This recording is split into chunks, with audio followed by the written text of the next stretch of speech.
Recent cases have exposed serious flaws in New York's fourth-degree stalking law, which is sending innocent, nonviolent people to jail and prison for as little as sending a text. Urgent change is required to this law. Now, to be clear, pestering, harassing contact is unacceptable, but New Yorkers already have relief options at their disposal to deal with that, which we'll go into. They also have laws for those contacts that are threatening and violent in nature. What this law is doing, is wreaking pure havoc against people of New York, which is why it needs to be changed. So let's take a look at the law here. Again, stalking and cyber-stalking laws are very important. No one is disputing that. But this one here is just full of serious flaw. So here's the law, but instead of reading it as written, let's read it with proposed amendments. So here it is amended. Red is what we would like to delete immediately to this law. And of course the green is what we can add to improve the law. So here in this section, so a person is guilty of stalking in the fourth degree when he or she intentionally and for no legitimate purpose engages in a course of conduct directed at a specific person and knowingly or reasonably should know that, etc., such conduct. So this here, reasonably should know, this is vague, highly subjective language, which is easily open to misinterpretation and abuse. And this really should be removed, and it should just say a course of conduct directed at a specific person, that, and then of course 1, 2, 3, and gets right to it. So if we start with 1 here, is likely to cause reasonable fear of material harm to the physical health, safety, or property of such person, a member of such person's immediate family, or a third party with whom such person is acquainted. Well, if you remove is likely to cause reasonable fear and simply add causes material harm, etc., well, that's unequivocal. Again, this is too vague right now, highly subjective, and easily creates opening for abuse. Adding causes clarifies the criminal element of the violation. So moving on. Causes material harm to the mental or emotional health of such person, where such conduct consists of following, telephoning, or initiating communication or contact with such person, a member of such person's immediate family, or a third party with whom such person is acquainted, preceded by threatening or violent contact and conduct, and the actor was previously clearly informed to cease that conduct or. So what we're doing is adding preceded by threatening or violent contact and conduct. Why? Because it specifies and clarifies the criminal element of the violation as written. Any contact, whether clearly benevolent and harmless, and which could not possibly cause material harm to the mental or emotional health of a person, is still deemed a crime. It's very unfortunate that currently this law is even here. Any interpretation of this by anyone can consider you a criminal. So this is incredibly incoherent as written. So 3 is likely to cause such person to reasonably fear that his or her employment, business, or career is threatened, where such conduct consists of appearing, telephoning, and initiate communication or contact at such person's place of employment or business, and the actor was previously clearly informed to cease conduct. Well, what conduct? This could be sneezing. It's very vague. This needs to be tightened up. Adding threatening in there makes it clear what kind of conduct it is. Obviously, it's criminal conduct. Adding any unwanted contact or conduct that is non-threatening and non-violent is deemed a personal private conflict, which may be resolved through a variety of solutions, such as peace mediation, communication blocking technology, etc. Well, this is the most important amendment. This sentence makes it clear to both the potential complaining witness and the law enforcement that there are various options available to the complaining witness in resolving a non-threatening, non-violent matter. In short, incarcerating family members, friends, intimates, acquaintances, or strangers just because you decide that it's a good idea at the time is neither moral, ethical, or just. This law, as written, allows precisely that to happen. It is very important to note that every single postal organization and electronic communications technology in the country currently gives users the ability to block any unwanted contact from anyone, whether it's a letter, a phone call, a text, an email. Anyone in New York State can easily and quickly block all contact from anyone at any time using the corresponding service provider's blocking technology. It's very simple. Given the aforementioned, and that the overwhelming majority of these cases tied to this law involve electronic communications, there's actually a very strong reason to pursue the outright removal of this law. Ultimately, by cutting the red and adding the green, you clarify and clean up this law and bring some common sense back to this law, which, again, is intended to protect defenseless victims, not to empower angry people to seek retribution against people who they decide to view as criminals. So there's a historical component that is also missing from the law, which might be prudent to add because, frankly, people change their minds. One person's decision to consider someone in one way at one point in time may be drastically different within a few months, weeks, or months. So that's what is missing from the law. You'll hear in other parts of this video why this is so important. Here are some of the main problems that are tied to this law. Now, these are just some of them. Keep in mind. Okay, some of these sound pretty insane, even comical. But you'll actually hear factual examples and scenarios which are occurring as we speak due to this law, and it's very unfortunate. So this law prevents the existence of New Yorkers. Sounds pretty crazy, right? Well, if New Yorkers obeyed this law as it's currently written, a large percentage of the population would not exist. There's the example of Linda and Travis. So Linda's a woman in her 40s, and back 17 years ago, she told her boyfriend to stop contacting her. Well, the boyfriend decided to continue contacting Linda. Okay, Linda, again, told the boyfriend, do not contact me ever again. Please cease communication. As this law states, the boyfriend decided to continue to contact Linda. Eventually, Linda changed her mind and listened to the boyfriend. Again, this was non-violent, non-threatening contact. It was not violent in nature. There was no violence directed at Linda. It was simply communication from one person to another, people who knew each other, that had no violent history.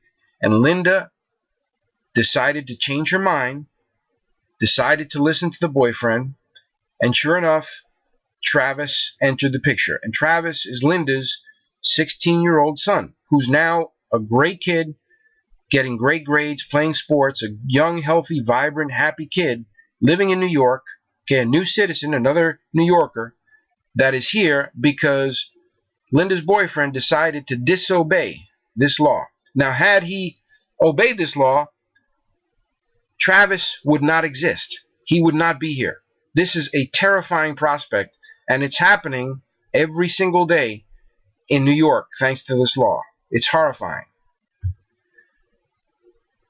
So it's a natural part of human nature to change one's mind. People do it every day for a variety of reasons. The inherent problem with this law is that it focuses on one particular moment in history to define a person's historical stance against another person.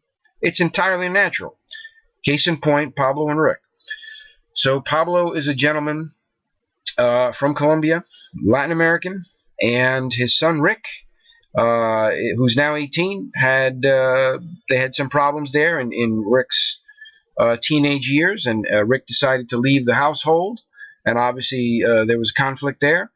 Pablo decided to communicate with Rick after Rick told him to stop contact, and that led to Pablo being arrested and convicted under this law. Again, this is the child's father having contact when the child said, "Please do not contact me ever again." This is what's happening every day in New York. Now, This example is further tragic because Rick changed his mind. Okay, months down the line, Rick changes his mind, but it's too late. It's the fourth degree stalking law. It's a law that, according to Rick and New York State at the time, that Pablo violated, and now Pablo's in prison. And it's just more tragedy, compounded tragedy. It's tragedy after tragedy, and it just continues. So when polled, the overwhelming majority of New Yorkers disagree with this law. Many of those who disagree are from Latin America, Asian, and African countries, where such a law simply does not exist and would not exist. It would be ridiculed. Hence, people are being arrested for situations in which their culture, these things would not be considered crimes. Here's another example. Again, another tragic example. Maria and Paquita. Okay, Maria is an Irish lady who was from New York, and she had a lady who was working for her from the Dominican Republic named Paquita, and they had a falling out. Paquita was providing some household services, cleaning to Maria's house, and Paquita was trying to contact Maria because ultimately they were in the same friendship network circles, and Maria told Paquita to stop contact, and of course Maria, not knowing about these laws, continued the contact, trying to remedy the conflict between them simply peacefully, and of course Paquita winds up in jail. This is someone who's peaceful, nonviolent, never been arrested before, winds up incarcerated because Maria decides that it's time to show Paquita a lesson. Of course, she regretted it, and again, another example of someone who changed her mind months down the road, but it was too late because the harm was already done, and there was nothing that Maria could do about it. Paquita, according to New York State, is now a criminal. It's just horrifying. So, both New York City and New York State's demographics have changed dramatically since this law was introduced almost 20 years ago. There are way more people of color living in New York, and these laws need to be sensitive to the way actual New Yorkers resolve their conflicts. The polls are very clear. New Yorkers do not agree with this law, and you can confirm that by visiting this site here, KathleenPolied.com. So this law is also incredibly highly prone to abuse. The law can be used to attack innocent citizens at will. Angry attackers, okay, not victims. So here's a perfect example, the Kathleen and Harold story. You're going to hear and see an egregious abuse of a law, again, that was intended to protect vulnerable New Yorkers from violence. Kathleen and Harold dated for a short time, but they were intimates, not strangers. After their relationship ended, a conflict ensued between them, but it was peaceful and nothing threatening, even remotely approaching threatening or violent. Harold eventually approached a peace mediation center as an obviously peaceful way to try and resolve the conflict. However, Kathleen's response was to have him charged under this law. In the trial that followed, she admitted that it was anger that drove her decision, not fear. She just decided that he should just go to jail. No victimization, just anger. I mean, this is a truly shocking and outrageous example of how someone who's vindictive, who's angry, and does not feel like a victim, who has options to remedy this problem, just simply decides to call another person a criminal. Inherently flawed. So let's see the difference between business and personal contact as under this law. So if a business decides to contact you, you tell them not to contact you again, they're perfectly fine in doing so. You actually are the one who has to go file a do not contact submission, but the business is not liable criminally under any law. So again, a person can send you contact after you tell them to not contact them, and they'll be arrested. They'll be sent to jail and prison. A business can do the same exact act. They can conduct themselves with the same conduct, the same act, and there will be no repercussion whatsoever for the business. The individual citizen, the person, will be imprisoned. and due to whatever things happen in prison, which are not fun things. So unlike theft or assault, which are definitive crimes, any person can simply claim to be the victim of a stalker as desired. Non-victims can simply claim to be victims. Someone steals your purse or a laptop, you're a victim. You can't decide to be the victim of a theft. You either are or aren't. The same with any other crime in New York. Well, not so with the 4th degree stalking law. You could literally decide who's a victim and who's not. It all depends on how you feel about the person. So here's an example, and it's terrifying. Here's the situation here again with Harold and Kathleen, and in this case, it's actually astounding. These are communications, just some communications, an example of some actual communications that Harold had with Kathleen and with another young lady named Kyle. Not androgynous name here, but another lady named Kyle. So 2 strings of text, one to Kathleen, one exchange with Kathleen, another one with Kyle, and you'll see how this decision happens, how you can expose the flaw here. So Kyle decides that contact from Harold wasn't a crime, and you could see it here. These emails here are happening in the middle of May, and this email string here is just a week later. So you could see that Harold is trying to meet, I guess, with Kathleen here, and there's a rejection here from Kathleen, and Harold continues here, obviously insistent and persistent, but in no way is there any violent or threatening communication happening here in this side of the text string, nor is there any here.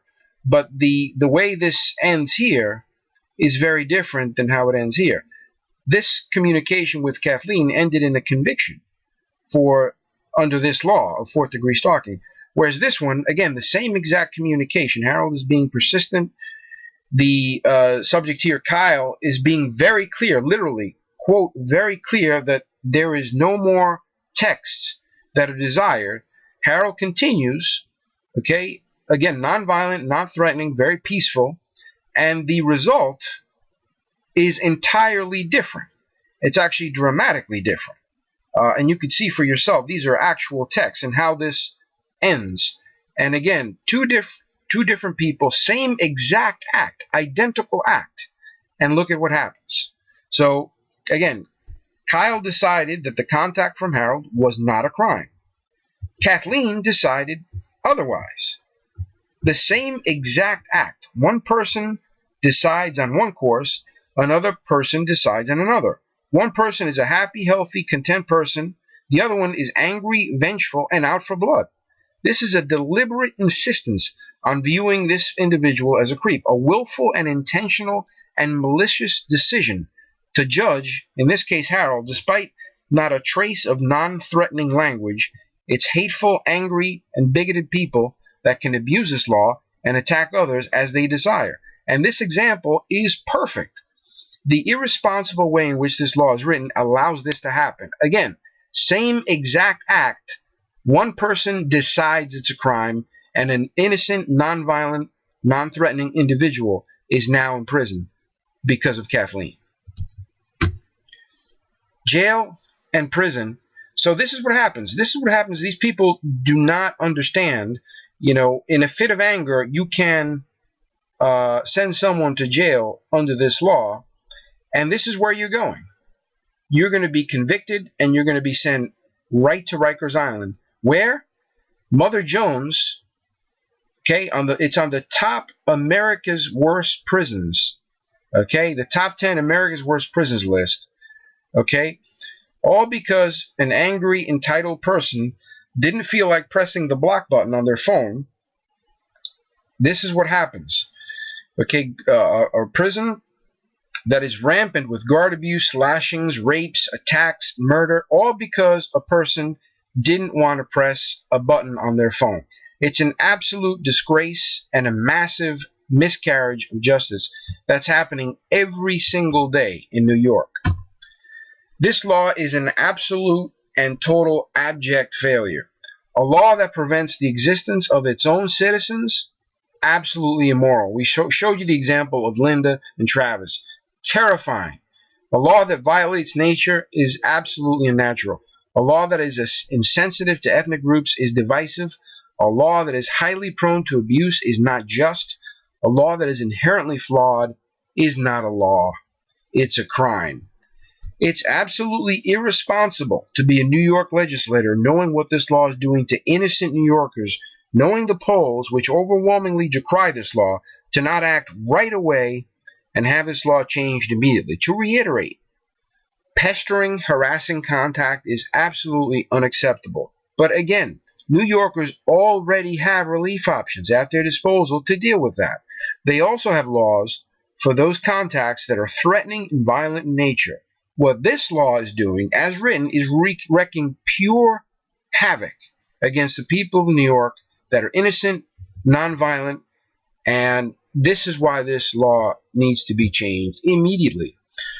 So this is the call to New York legislators, New York senators, New York assemblymen.